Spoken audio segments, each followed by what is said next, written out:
By the looks of my watch, it's officially Gravetime. Over the weekend, I was in North Sac, otherwise known as northern part of Sacramento, and got to participate in the 2023 UFO Hunt and Ghost Hunt put on by Halo Paranormal Investigations. There I interviewed a handful of people wanting to know their stories, if they have ever seen a UFO or if they've ever had a ghostly encounter. And these are the stories conducted by the people that I interviewed. Okay, and we're here at the UFO Hunt and Ghost Hunt here in Sacramento that you have put on, and go ahead and elaborate more about what is going on tonight. Tonight we're investigating Bannon Creek, which is very haunted. We actually came over here and investigated it before, and we actually got some EVPs. And the reason why that creek is haunted is the fact that homeless people used to camp out there. And some people have died, not at the creek, but other places, but they felt more comfortable being at the creek where the homeless community was. And that's why it's haunted. And also too, there was a solar eclipse this morning. And when you have a solar eclipse, UFOs are usually seen in the sky. So this is a very perfect night for a UFO hunt. And also too, in November 17th, 1896, a huge UFO that looked like an airship went across Sacramento into Natomas. And many people saw this UFO, and it made nationwide news. So Sacramento is pretty much a hot spot for UFOs.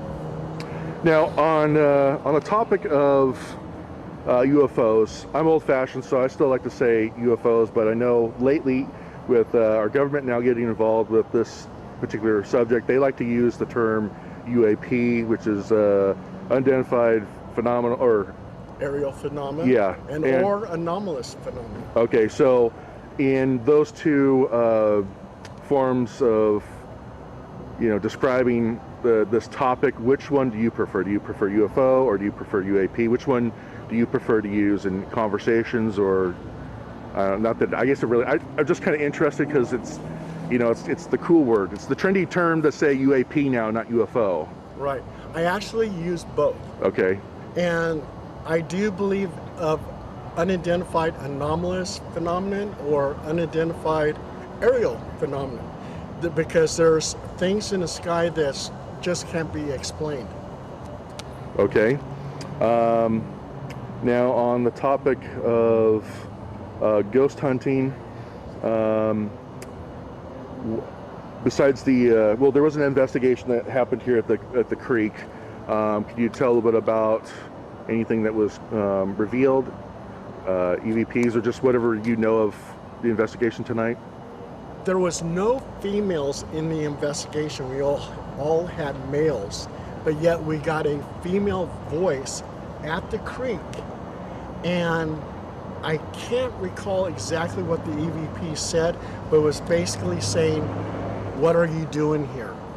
And those are probably not the exact words, but it was something like that. It was a female voice, and there was no females around.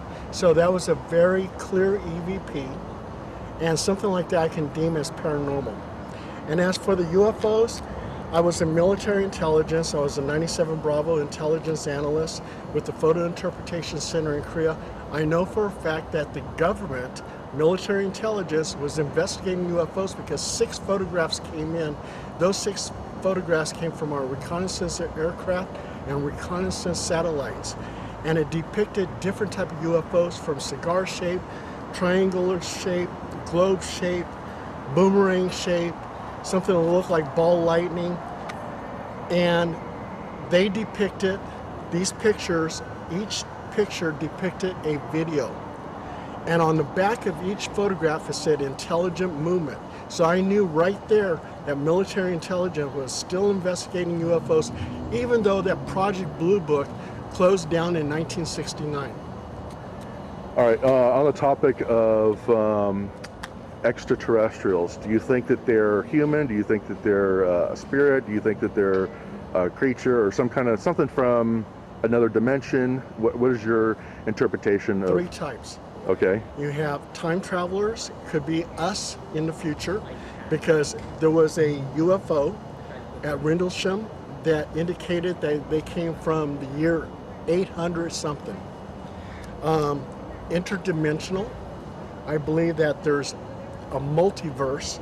There's various realities within this planet, and those entities come through different portals and they appear in our reality.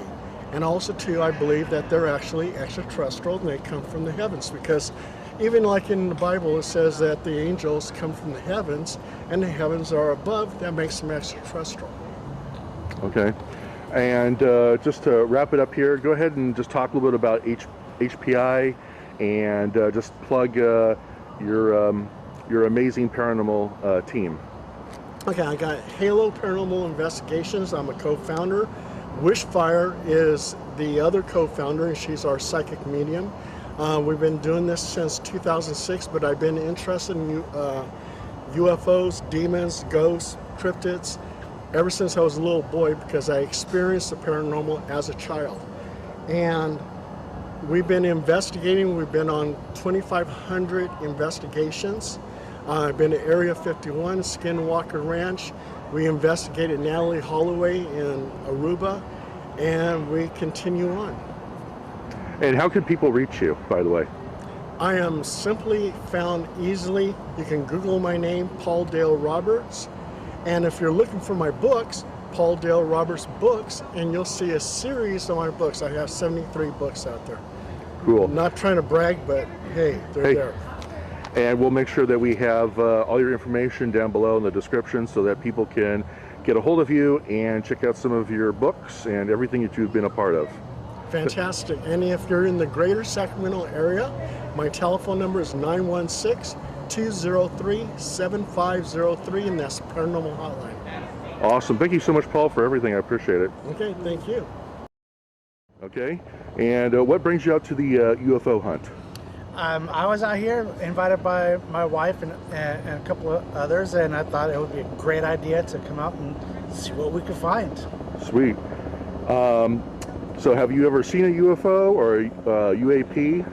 I have seen a UFO back in the summer of '89 going towards 1990 in Bakersfield. Me and my stepbrother were walking down the road, probably about 11 o'clock at night. It was pretty late for junior highs, going into high school.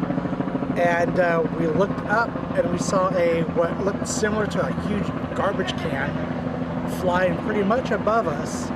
And then it kind of stopped. It switched directions to my left, and then all of a sudden it went straight up, and then it was just gone. And we sat there for quite good 2 or 3 minutes looking around for it and going, what the heck just happened? That was, it was pretty crazy. And so your brother saw the same thing, right? Yes. Okay. And so besides saying like what the heck happened, were you guys just off the top, were just like, oh, we just saw a UFO, or were you like, what? We were trying to say, could have been a plane? No, could somebody be playing, a joke? Back then, we really didn't know about drones. I don't even know if they were existing back then either, but we were like, could have been a shooting star.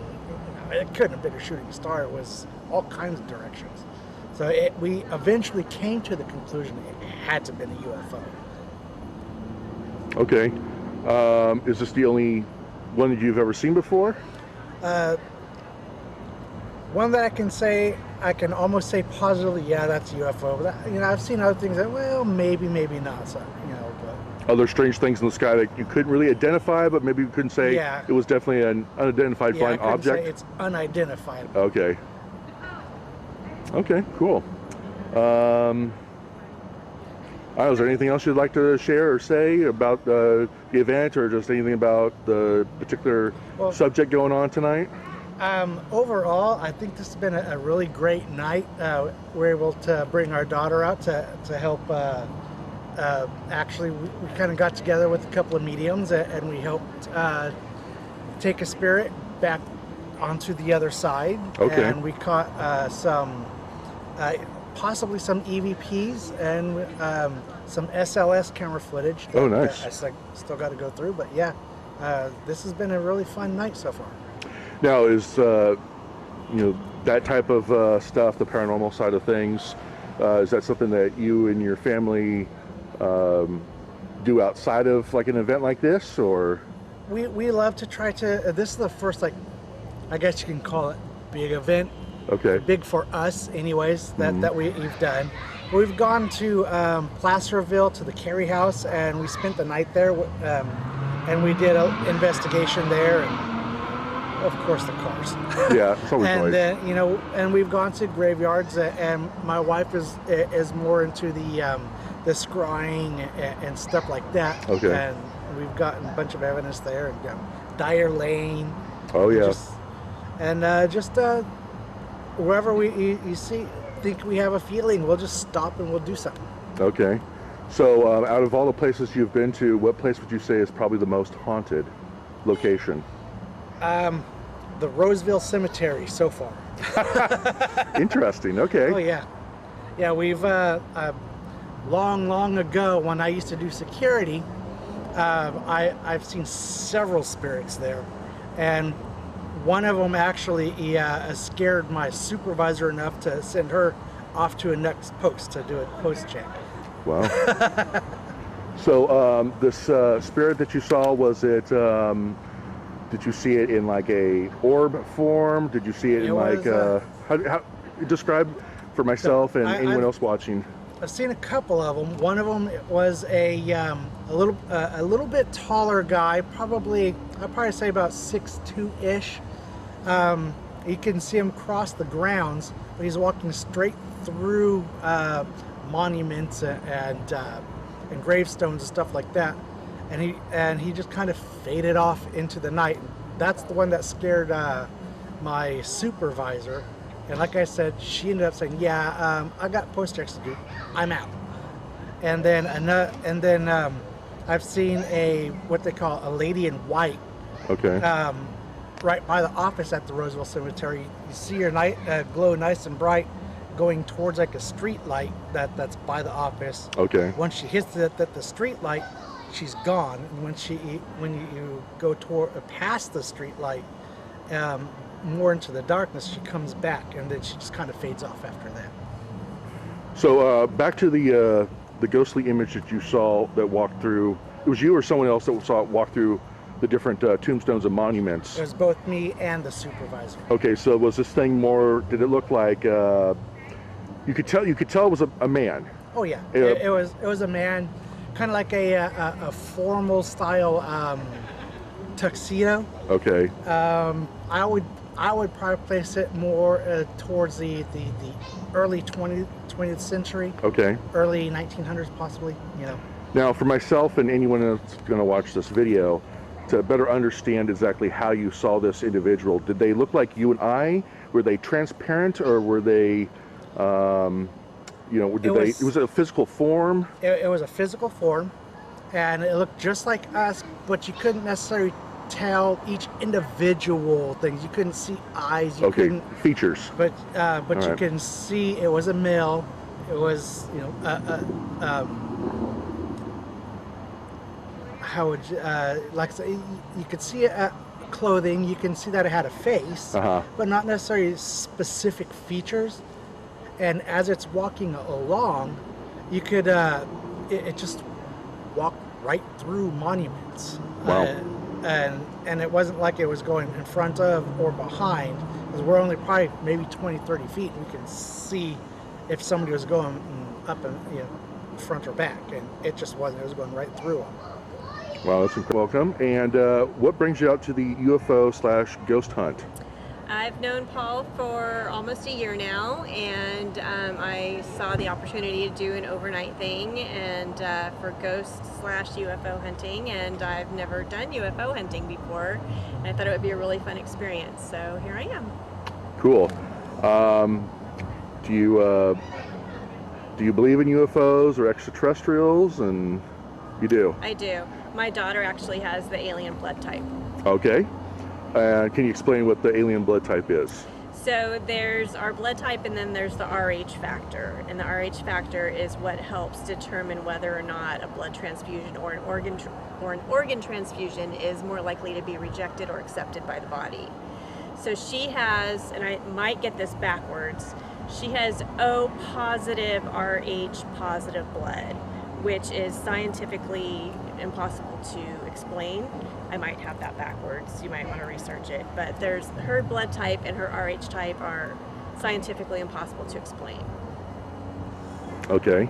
And so does she, do you or either her have an idea of possibly how she might have gotten that blood? I mean, I'm just trying to, I've never heard this before, so I'm trying to fathom it in my mind. Yeah, we don't really know. I'm O and her dad is, I want to say A, so we have no idea.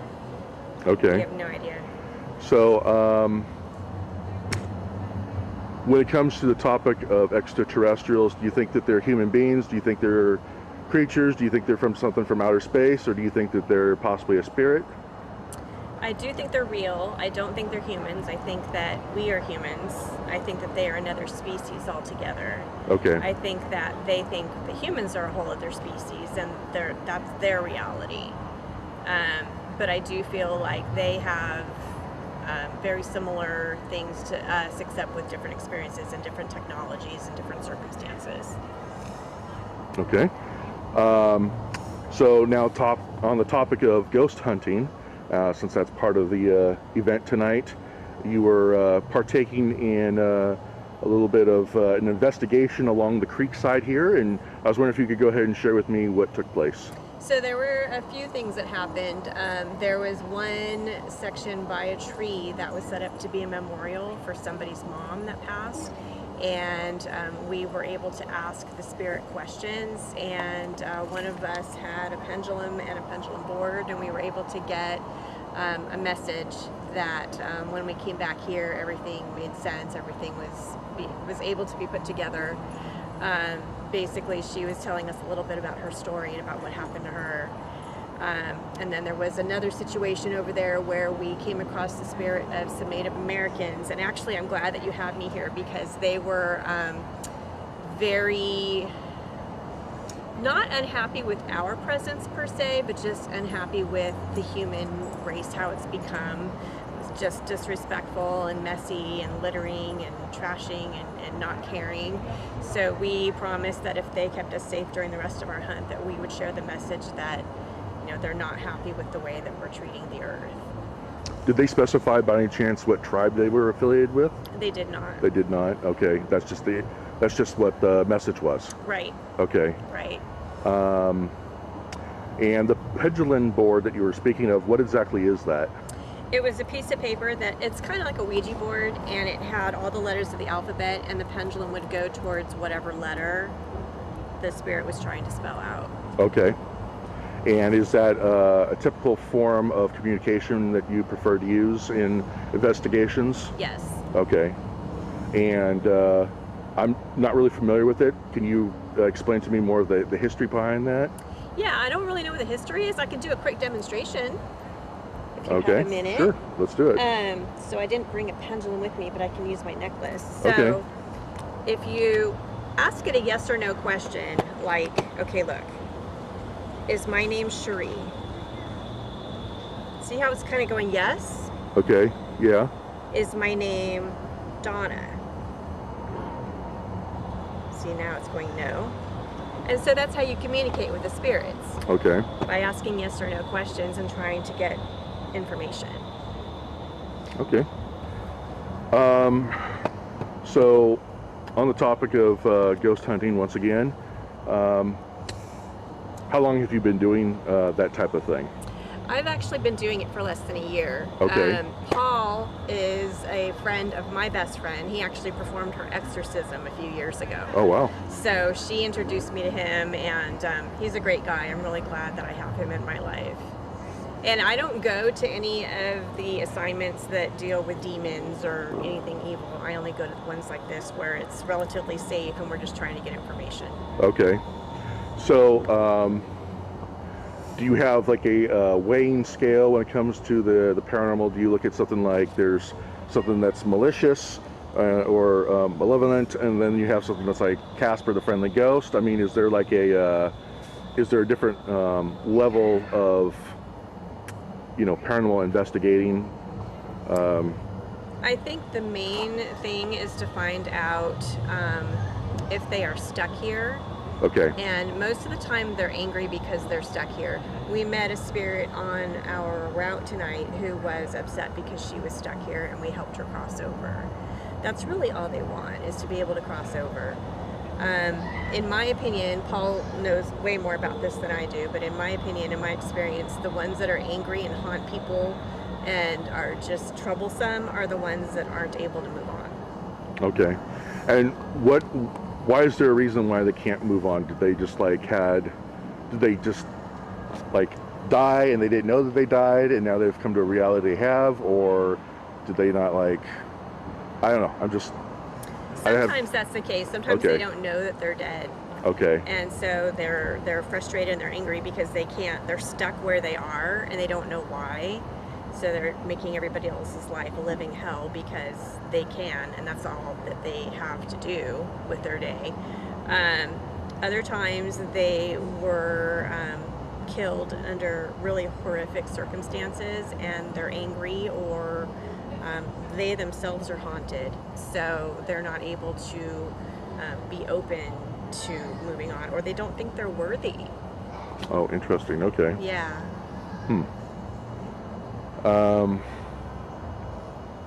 When it comes to investigations, is there an investigation that you did that you left not feeling good about the situation, or it really just disturbed you of any kind? No, I would have to say that all the ones that I've done personally have had some kind of closure, and I felt honored and privileged to be part of it. Okay. Well, I'm going to go ahead and wrap it up, so if there's anything you'd like to share or anything you would like to plug, go for it. Okay, so I'm out of the Yuba Sutter area. I own a business called Llacuna Matata Reiki, and I do Reiki energy healing as well as spiritual counseling, oracle card readings, and so if you're in the area, look me up. So let's talk about the subject of UFOs, since this is a UFO hunt. Do any of you have seen a UFO or a UAP? Personally, I haven't seen a UFO, but when I was 17 years old, it's the only experience I have had, and it was absolutely mind-blowing. I was sleeping in my bed, and we had a house that was on this large hill in San Francisco area, so you could see everything. No trees, nothing on our balcony, just one of those houses that are on stilts, you know. I had my window open, and I'm falling asleep, sort of, kind of more awake, and what I thought I saw with I couldn't understand what I was seeing, but what looked like a limb from a tree came through my window, and it had 3 prongs, long ones, and it was, I want to say it was only like this big around, and it was gray in color and bumpy, so the bumpy made me think it was like a limb from a tree. Perfect weather, summertime, there was no reason for a tree to blow into my room. And I was trying to pretend like I was sleeping. I was afraid that if it knew I was looking at it, it might hurt me. I mean, I was terrified, but that may have just been fear because I didn't know what the heck was going on. So I was looking at it, and it got closer and closer to my face. And then I opened my eyes, and it went out. Now that was my only experience, and I want to say that the feeling I got was that it was a being, it was alive, but what I was seeing, my brain couldn't wrap around what I was actually looking at. It was absolutely terrifying. I deal with a lot of paranormal stuff, and when it comes to alien stuff, it just like scares the heck out of me, to be honest. But I'm very interested in it. I would love to go to Area 51 and do all that stuff that you see on YouTube and whatnot. Be a lot of fun. So that was my experience. Okay. Yeah. All right, let's go ahead and have Dave Have you had any UFO encounters or UAP? Have you seen anything? No. No. Yeah, no. And this is a ghost hunt, so. Yeah, the ghost hunt thing. So, do you have a ghost story? I don't know if it's a story, just an incident. It happened many years ago. I was with a group of people. We were asked to investigate an old jail that had been closed for many years in gold country. So this is, something from 100 years ago or something like that. But we were asked by the Historical Society from that area to check out their old jail. And I did some EVPs on my own, and I got one of the clearest, best EVPs I've ever heard in my life.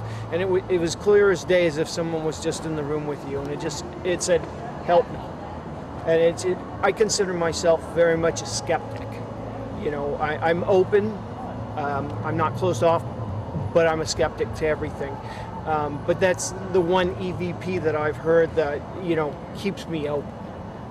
Because it was so clear, and there was nobody else near me. So it's the one thing I could never explain. There's so many things that you can figure out and explain, but no, it was just too clear and too. It was just right there. I don't know how else to explain it. It was the clearest EVP I think I've ever heard before. What was, if you don't mind me asking, do you know the paranormal group that you were with? Did you guys have a name? We were Western Region Paranormal Research. Do you have can you kind of give me a timeline of what year that was, roughly? It's probably been a good 8-10 years now. Okay. Yeah, it's been a while. Okay. And did you guys ever go back to that location again, or anything nearby there? No. So that's the only one you ever did in Gold Country? Well, it's only that one. I've been to some other hotels and things like that in Gold Country, but that site was the only time we were there. Okay. Back on the topic of ghost stories, ghost hunting, paranormal and whatnot, what is the scariest location that you had ever been to in your investigations, whether with a team or by yourself?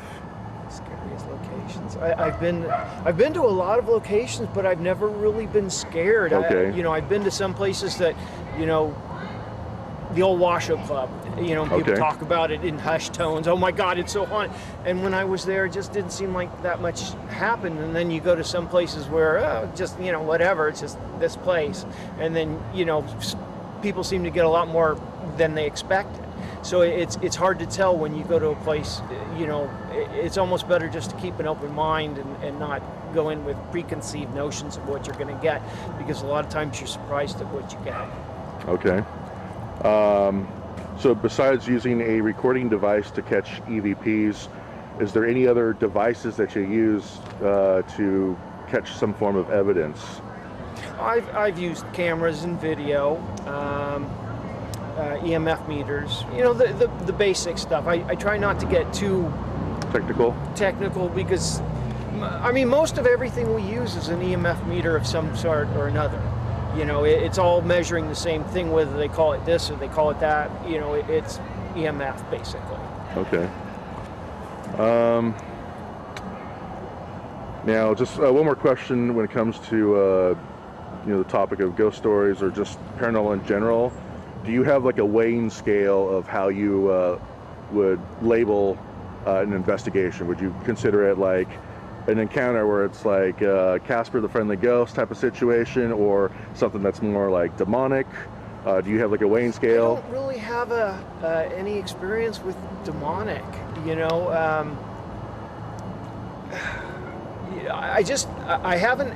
I haven't been in a situation where I was so scared that I just thought that, oh my God, this is a demon or something like that.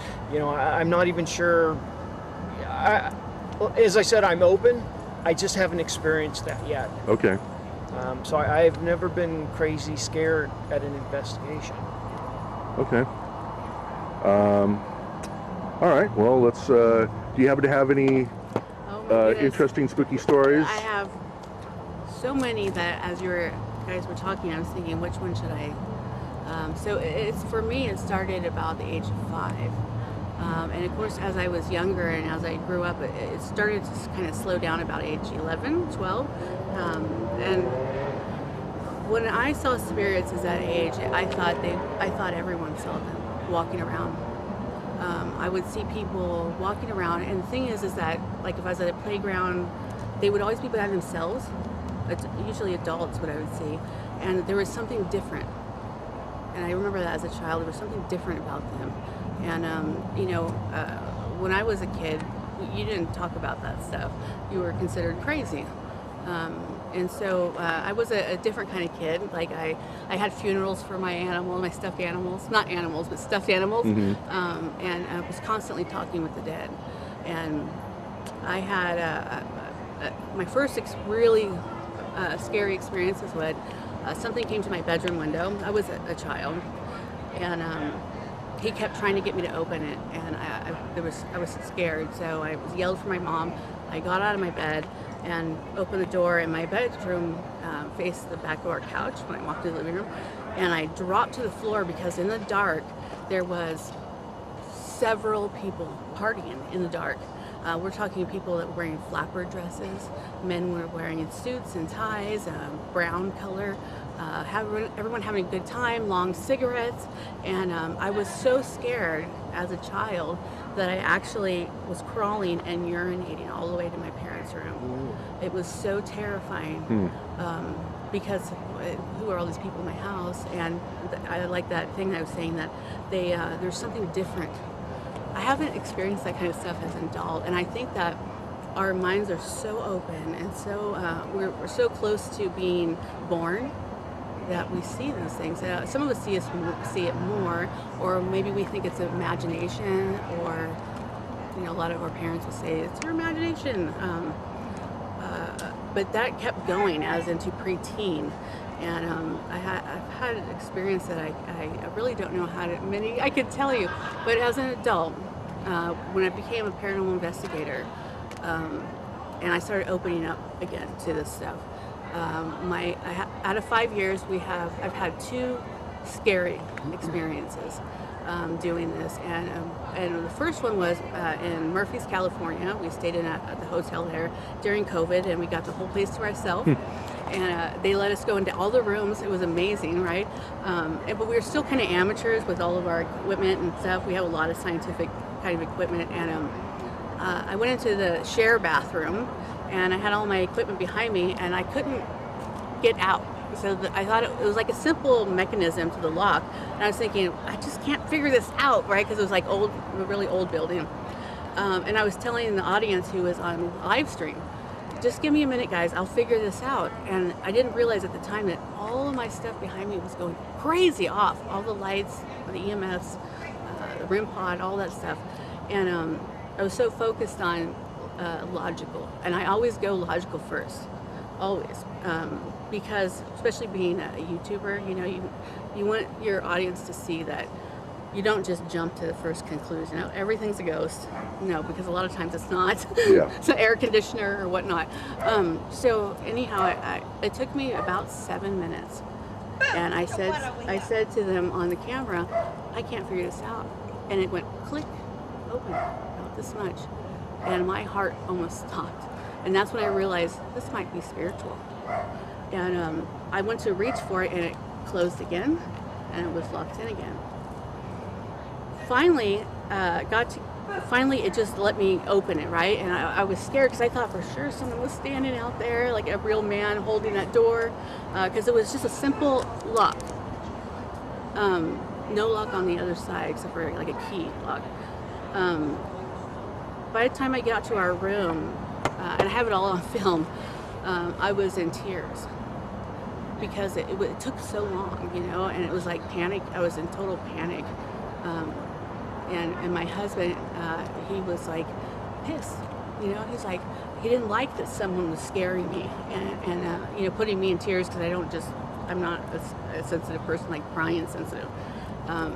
So that was my first experience, really. Something scared me. Our second was I went to the St. Mary's in Sacramento Mausoleum during the day, and I think I might have been telling this earlier, and walk in, and it was one long hallway with little cubbies, crypts, and I could hear clearly like a 7-9-year-old girl singing happy birthday. So I thought I was going to find someone standing there singing to their loved ones. Never found a soul anywhere, and it sounded like it was coming through the walls of the burial. And I was live, and I'm like, you guys, I hope you hear that, and everyone could hear it on camera. It's really clear. And I go to the end of the hallway, and I'm standing, and behind me is a big crypt. And I just kind of turn around, and it says, "Happy birthday, Reverend Don." Like the hair stand up, I'm like, that's a little coincidence, kind of scary. But anyways, that was it. Go home, edit the video. And a fan of ours a few days later says, "You didn't mention that 9-foot shadow figure standing behind you." What? I'm like, yeah, right. I would have saw that, right? So we go over it, my husband and I, and it took a minute to find it. But once you saw it, I can't wrap my head around what I was seeing. It was so solid black, daytime, bright as can be in that mausoleum. And what happened was it came around the corner, and I'm talking about the time that I had just said, "Did you guys hear that singing?" And so you could see it from behind me down the hallway, and it comes around the corner, and it's just curious. And it's standing next to this thing that had all these ferns, and you could see the blue in the picture frames right next to him, but you couldn't see his shoe color, nothing in his face, nothing. Was solid black. And you guys are welcome to see that video and see that I'm not just, it's scary. Anyone I've talked to about it, it literally brings hair up on your arms and everything. It's like, what am I looking at?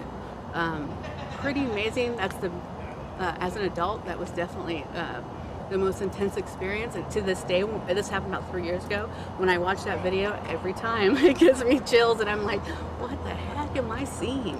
So I definitely, I've had a lot of experiences. My husband is a lot like you, Dave, where he hasn't had that experience yet, but he's open-minded, and he's like, when is this going to happen to me? Like, in the beginning, we had a little bit of conflict, because I could tell he didn't truly believe what I was saying, at times. And I'm super sensitive, and I get feelings off people, and always have. I haven't done a lot with it, but it definitely helps in our investigations. So yeah, where he's more technical, we have a lot of equipment. He's really into the science part of it, which is great. He's a plumber, he's an electrician, he's one of those kind of guys, so all that stuff is fascinating to him. But we could be in a graveyard, and our things are lighting up, and there's miles away from the furthest house, and you're like, how can that be? So yeah, really, okay. A lot of stories, guys. Well, I'm going to go ahead and wrap it up, but go ahead, with your YouTube channel, if you could just a quick moment here, if you could plug your YouTube channel and anything else you'd like to plug. Yes, thank you. I just changed our name from Paranormal Real Estate to DeadRinGer. It just came to me. So yeah, we're on YouTube, and we're also on Facebook.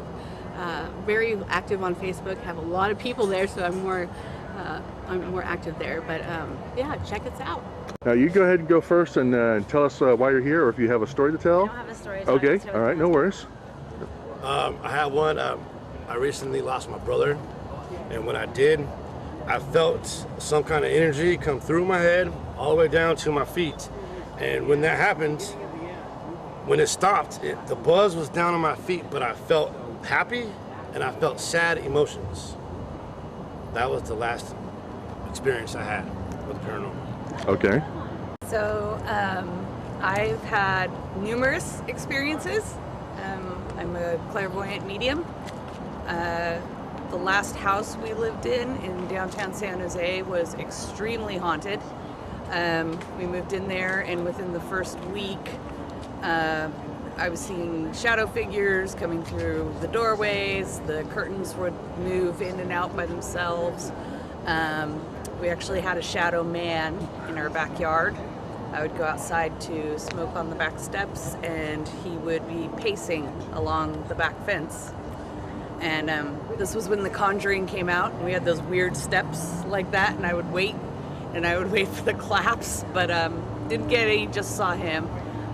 He hung out in our basement quite a bit, and we'd get a lot of rats coming up from the sewer in the basement that would die right underneath our bathroom. And one night I woke up and there were literally dozens of spirits mulling out of our bathroom into the bedroom. So that's probably one of the scariest experiences I've had, because I didn't know what was going on at the time. This was many years ago. But since then, I've had nothing but good spirits. Everybody's been well behaved.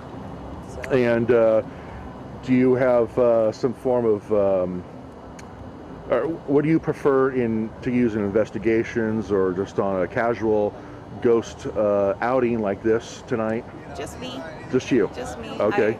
I tend to have some issues with electrical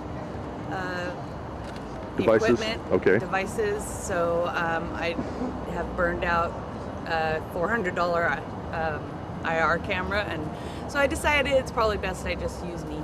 Okay. Yeah. And what brings you out here tonight? Oh well, I live here, so. Oh, you live here? Okay, yes, sir, cool. Yes, sir. And man, I'll go with the most recent ghost story. Okay. That I have recently. I was living with a bunch of roommates. Long story short, I left that place abruptly, and I went to go stay over at a friend Josh's house.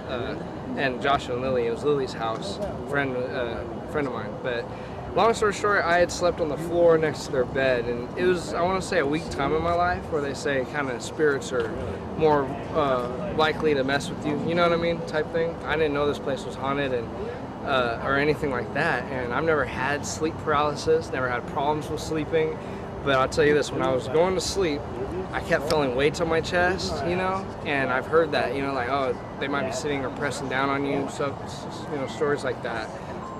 And then they kept waking me up because I kept gasping for air and I kept muttering things, and I'm not much of a sleep talker either, so the ladies say, you know, I move a lot in my sleep, yeah, but, you know, and just hearing that and feeling that, it was pretty crazy. Come to find out, Lily had told me, yeah, the house is haunted. So it sounded like the spirit was messing with me, not wanting me to go to sleep, maybe didn't want me there, I'm not sure, but it was pretty scary. I didn't want to be there anymore.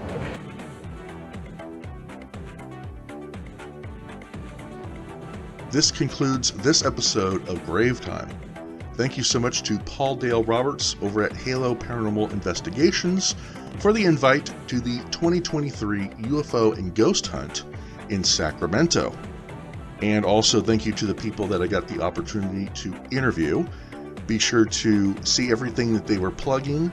Down below in the description, I'll have links to everything that they have and also the evidence that was collected from this event. As always, be sure to subscribe to my channel and hit that notification bell so you can be in the loop of the next Gravetime adventure. Until next time, God bless you all. Have a wonderful day. Bye.